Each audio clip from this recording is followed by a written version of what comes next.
நபிகள் நாயகம் ஸல்லல்லாஹு அலைஹி வஸல்லம் அவர்கள் உடல் சார்ந்த அனைத்து மருத்துவத்திற்கும் பெருமானார் மருந்தை தந்திருக்கிறார்கள். உள்ளம் சார்ந்த நோய்களுக்கும் பெருமானார் ஸல்லல்லாஹு அலைஹி வஸல்லம் மருத்துவம் தந்திருக்கிறார்கள். மனிதன் உள்ளம் கெட்டு போய்விட்டது என்று வைத்துக் கொள்ளுங்கள். உள்ளத்திலே அவனுக்கு பொறாமை இருக்கிறது, அவனுக்கு கவலை இருக்கிறது, அவனுக்கு மனவேதனைகள் இருக்கிறது. எந்த டாக்டரை அணுக முடியும்? மனோ தத்துவ நிபுணரிடத்திலே போனால் மாத்திரை மட்டும் கொடுப்பார். 24 மணி நேரங்கள் தூங்குங்கள் என்று கொடுப்பார். அவருக்கு தெரிந்ததுதான் அது.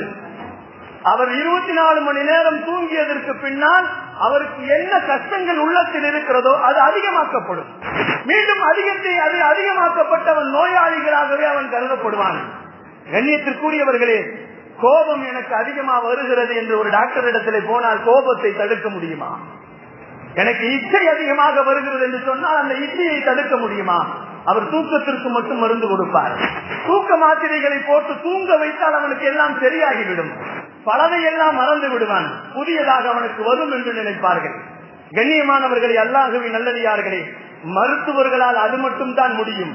நபிகள் நாயகம் ஸல்லல்லாஹு அலைஹி வஸல்லம் அவர்கள் சைக்காலஜி, மன தத்துவ நிபுணர்கள் எல்லாம் தாண்டி பெருமானார் ஸல்லல்லாஹு அலைஹி வஸல்லம் அவர்கள் எந்த அளவிற்கு மருத்துவம் செய்தார்கள் வரலாறுகளையும் நாம் பார்க்கின்ற நேரத்திலே மிக முக்கியமாக பெருமான் ஸல்லல்லாஹு அலைஹி வஸல்லம் உள்ளம் சார்ந்த நோய்களுக்கு நிறைய நிவாரணங்களை பெருமானார் தந்திருக்கிறார்கள்.